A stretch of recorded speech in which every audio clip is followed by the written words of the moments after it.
Honorable Monsieur le deuxième vice-président de l'Assemblée nationale, honorable Monsieur le président de l'Assemblée nationale, honorable en matière de la bonne gouvernance, mesdames et messieurs, journée internationale de lutte contre la corruption, et de l'éthique professionnelle, OCEP, la cellule technique d'impunité du ministère de la Justice, la corruption AALC, Société civile en sigle, organise une cérémonie par l'hymne national, Passi Zapab, qui est le président de la... Nous allons entamer avec le premier thème, des finances, qui sera présenté par M. Kabongo Tounzation du patrimoine, qui sera présenté le mécanisme d'auto UCC en RDC. Ernest Mpararo, président, sur le travail de la DICO, sur l'émission Enjeux et perspectives, honorable deuxième vice-président qui interviendra sur le plan d'élection. Avant de passer à l'émission, bien sûr, un cocktail.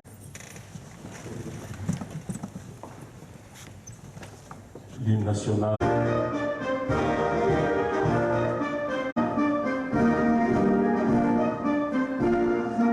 Nous vous souhaitons la bienvenue dans cette somptueuse salle de spectacle du Palais du Peuple.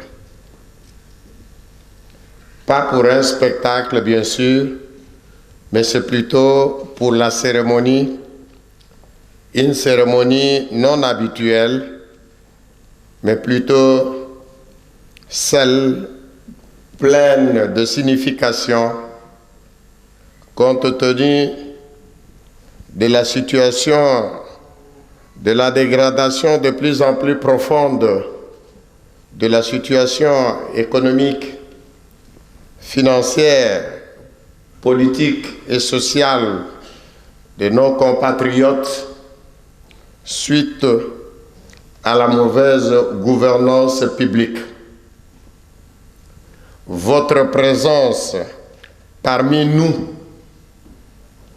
témoigne de votre passion d'accompagner cette frange de la population regroupée autour du réseau des parlementaires africains contre la corruption, de l'Observatoire de surveillance de la corruption et de l'éthique professionnelle, OCEP, de la Ligue congolaise de lutte contre la corruption, l'UCOCO, de l'Association africaine de lutte contre la corruption, AALC, ainsi que du cabinet du conseiller spécial du chef de l'État en matière de la bonne gouvernance et de lutte contre la corruption, le blanchiment de capitaux et le financement du terrorisme.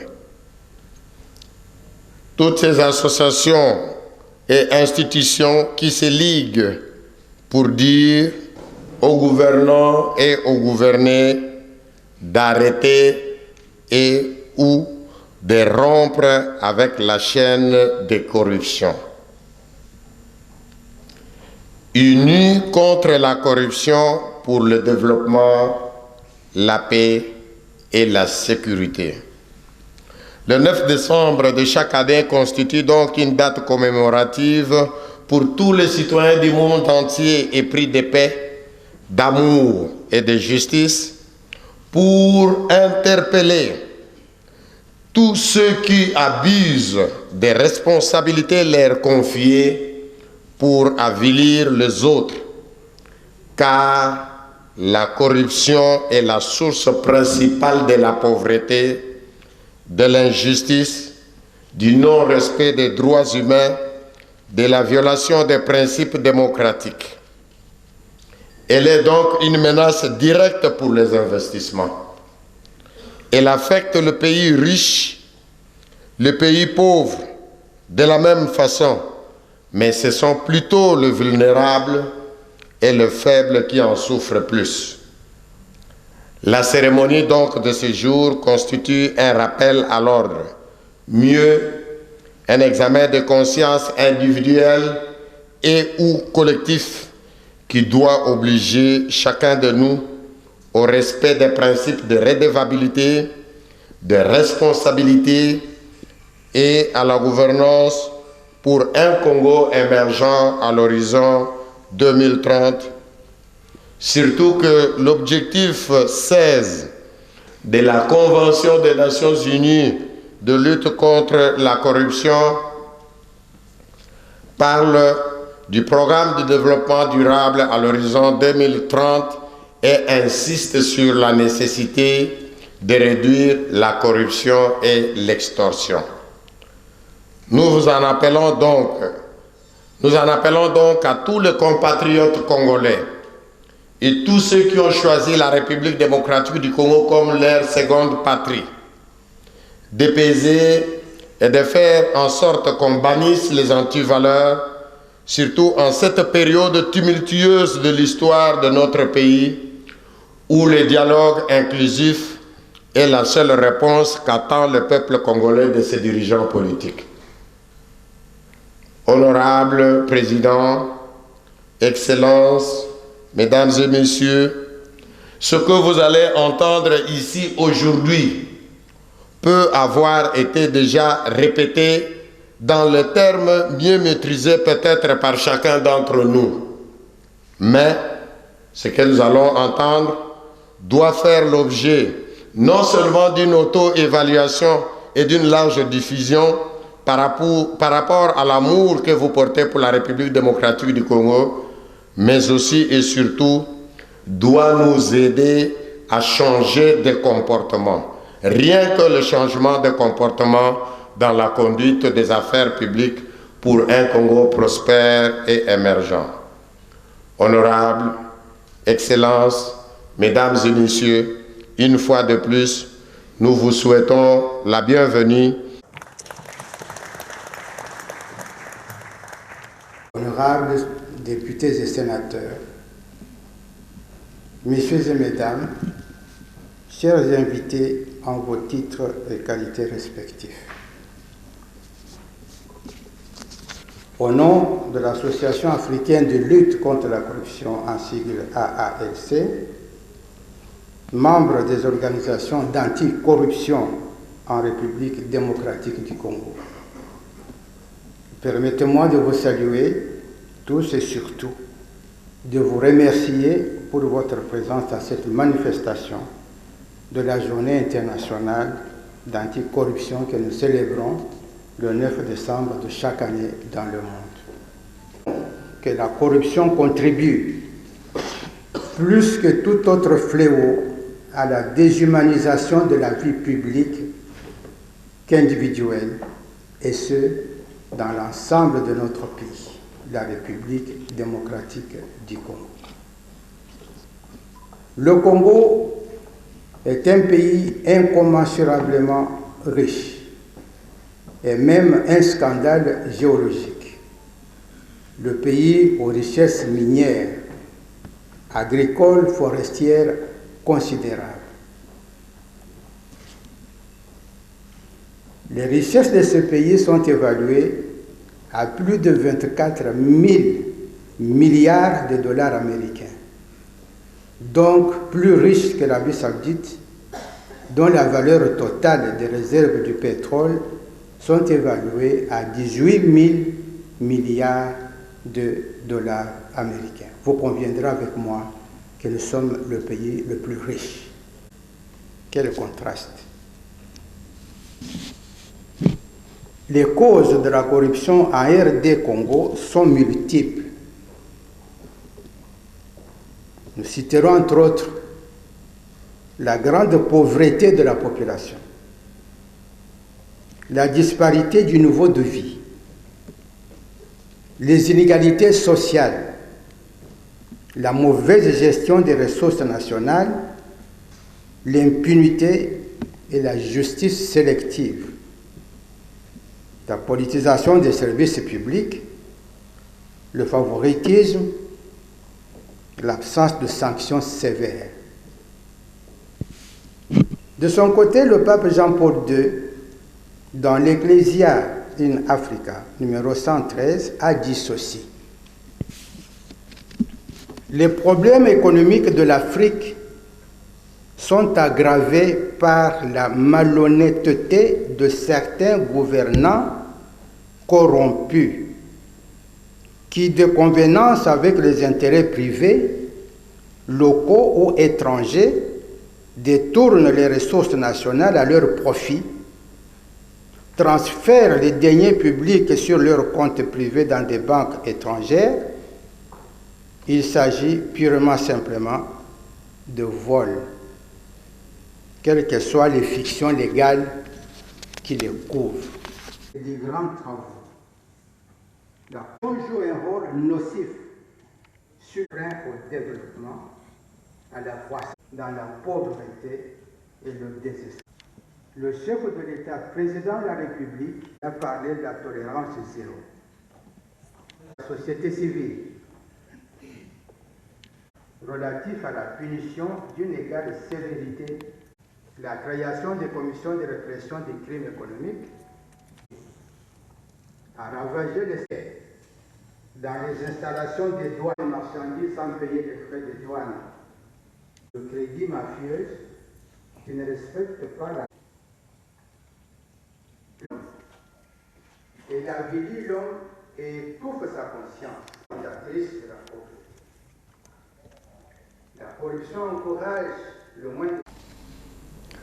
L'intégrité des agents publics de l'État, des structures, organes des administrations publiques, voire des entreprises privées, n'a jamais été au centre des préoccupations des décideurs tant du secteur public que privé et des organismes internationaux comme elle l'est aujourd'hui.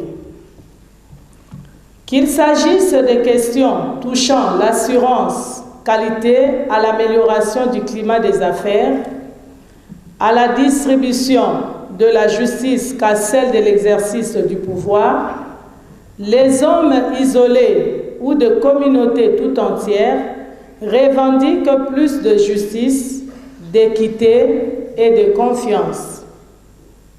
Comme pour dire que la gouvernance dans ses différentes composantes est devenue, si pas la principale, du moins une des thématiques essentielles de notre village planétaire. Plus qu'hier, nos sociétés minées par le vice, où les antivaleurs tournent en dérision de valeurs éthiques, morales et républicaine, débouchant ainsi inéluctablement à la poursuite des intérêts égoïstes et partisans au détriment de l'intérêt général du gouvernement et son interface et le rôle de la déclaration de patrimoine. En effet, tous les instruments et la Ligue congolaise de lutte contre la corruption est depuis 2014 le contact national de Transparency International en République démocratique du Congo. Donc nous sommes en train de faire des efforts pour, d'ici 2018, devenir une section nationale de Transparency International. Et comme vous savez, Transparency International, c'est l'organisation qui publie les indices de perception de la corruption. C'est l'organisation qui publie les baromètres mondiaux de la corruption. Et au niveau national, d'ici 2017, nous allons commencer à publier l'indice national de la corruption en République démocratique du Congo, où nous donnerons l'occasion aux citoyens de se prononcer par rapport à X ou Y institution, quelle est l'institution la plus corrompue par rapport à l'autre. Tout cela, c'est pour permettre à ce que les législateurs, les autorités puissent renforcer les mécanismes de lutte contre la corruption et de la bonne gouvernance. Nous continuons, toujours la DG, nous soutenons la révision du code minier. Les cours et tribunaux, nous sommes là pour aider les magistrats, nous sommes là pour aider les juges, nous savons comment ils travaillent, nous savons ce qu'ils subissent comme pression, mais ensemble, nous pouvons peut-être atténuer ces pressions-là. Nous pouvons atténuer. S'ils ont un dossier d'un ministre où il y a peut-être le bureau du chef de l'État qui est en train d'appeler, donnez-nous le numéro, nous allons appeler ce monsieur qui est au bureau du chef de l'État. Nous pouvons l'appeler, c'est un conseiller, on peut l'appeler pour dire, monsieur, si c'est toi qui as été détourné, qu'est-ce que tu as géré? Donc, ensemble, je pense, ensemble, si nous nous unissons avec une même vision, nous pouvons faire ce pays, un paradis. La LICOCO est là, nous travaillons, nous allons vous mobiliser, nous vous contacterons pour vous demander votre appui et ensemble, nous allons lutter contre ces fléaux de corruption qui nous appauvrissent. Merci beaucoup. Monsieur le membre de la Cour constitutionnelle, Mesdames et Messieurs, distingués invités, en novembre dernier, j'étais heureux de recevoir et d'approuver la demande de l'honorable Passisa Pamba, président du réseau des parlementaires africains de lutte contre la corruption en République démocratique du Congo, pour l'implication de mes services dans les faisabilités de la célébration de ce jour, Journée mondiale anticorruption. Je salue donc l'initiative de cette cérémonie. Je remercie et je félicite tous ses organisateurs.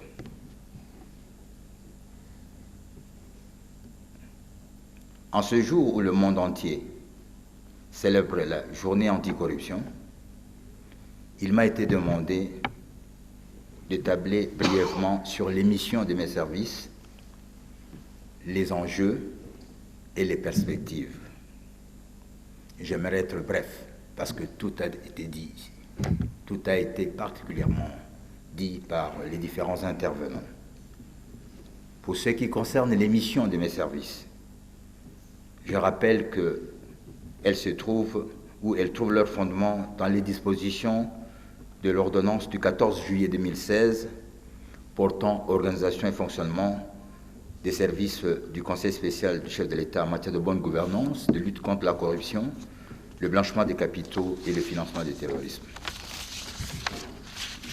En effet, les missions dévolues à mes services par le chef de l'État consistent notamment à concevoir, élaborer et proposer au chef de l'État les stratégies et politiques à mettre en œuvre par les institutions de la République pour promouvoir la bonne gouvernance et lutter efficacement contre la corruption, le blanchiment des capitaux et le financement du terrorisme.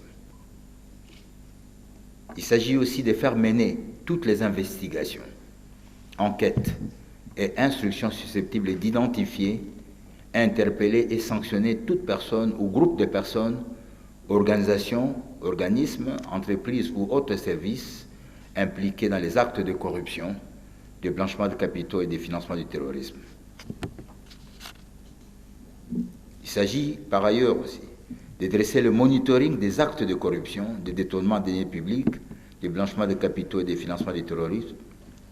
Et enfin, il s'agit de proposer au chef de l'État les orientations et sanctions éventuelles à appliquer dans chaque cas ou circonstance, conformément à la Constitution et aux lois de la République, en vue de faciliter la collaboration éventuelle avec les services classiques d'investigation. Brièvement, depuis que ce service fonctionne, il a documenté 4201 cas, donc 4201 dénonciations, et il a ouvert 507 dossiers. Donc 4201 dénonciations et 507 dossiers qui sont en cours et qui sont ouverts. Je me limite à cette indication. Comme enjeu, il me paraît nécessaire de rappeler que lors de son adresse au Parlement réuni en Congrès en décembre 2015, Son Excellence, Monsieur le Président de la République, chef de l'État, avait fait le constat de la baisse sensible des recettes de l'État à cause de la corruption. Cela a été relevé ici. Le chef de l'État l'a relevé. Et nous entendons souvent la problématique dans la presse du chiffre noir de l'évasion fiscale, du chiffre noir de la corruption. Un débat qui est ouvert souvent entre 10 à 15 milliards. Je persiste et je signe que ce que nous perdons chaque année en matière de corruption est supérieur à ce que le Parlement nous présente comme budget de l'État. Et ça pose un problème d'enjeu de la République, un enjeu sérieux et capital.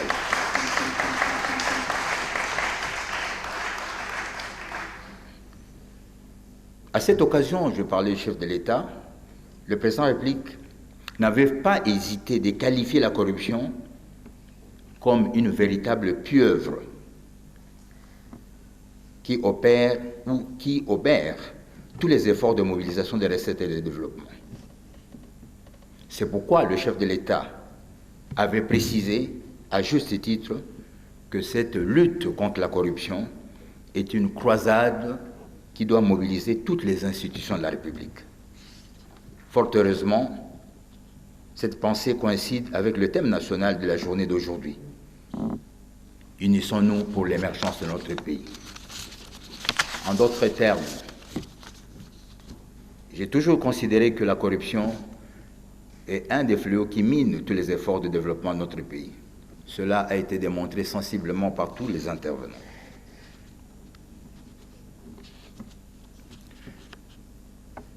Il n'est donc pas nécessaire de revenir sur les discours, sur les conférences sur les questions de corruption. Venons-en à la pratique de cette lutte-là, et c'est cela la perspective. En termes de perspective, je n'aimerais pas reprendre toutes les institutions qui ont été alignées pour lutter contre la corruption. Mes services en ont recensé 64, hormis les services de la justice, qu'il s'agisse de l'inspection générale des finances, de l'OCEP, de la cellule anticorruption du ministère de la Justice, des autorités de régulation, de la Cour de comptes. Il y a plusieurs organes. Il y a plus de 64 organes. Le problème, c'est que, sur le plan pratique, nous décrions la corruption, mais nous n'avançons pas. Nous n'avançons pas parce que le véritable problème réside dans l'homme congolais, qui est un acteur clé, lequel doit participer activement à cette lutte. L'homme congolais, il ne s'agit pas simplement des officiels, il s'agit de tout Congolais, simplement. Parce qu'il s'agit de la mise en danger, de la mise en cause des richesses de notre pays. Pour l'illustrer, je reviens dans l'exemple qui m'est proche, celle qui a été évoquée par le point focal du ministère de la Justice, sur le regard de la lutte pratique de la corruption dans le secteur de la justice. Il a fait allusion aux statistiques, au niveau des investigations, au niveau du parquet. Mais je pense que le critère qui serait plus représentatif, ce serait d'examiner dans toutes les prisons dans tous les établissements pénitentiaires que nous avons au Congo. Depuis 5 ans, depuis 10 ans, pour examiner le nombre de détenus que nous avons en prison, le nombre de personnes condamnées pour corruption. Je crains qu'il n'y en ait aucun. Heureusement que de tous les dossiers qui sont en cours en matière de corruption, c'est cela l'enjeu aussi, c'est que la prescription existe.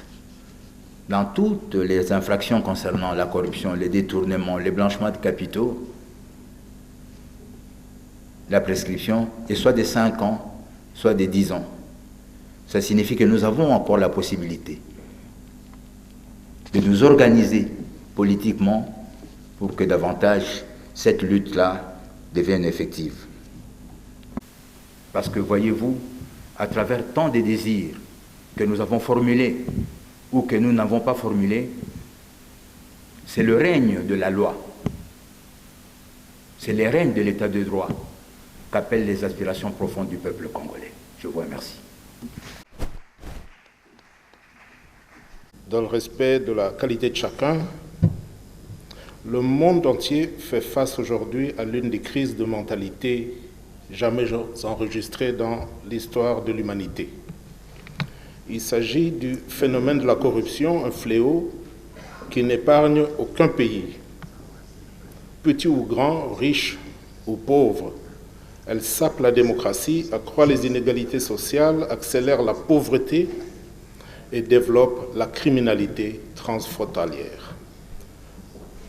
Devant les défis de la transparence,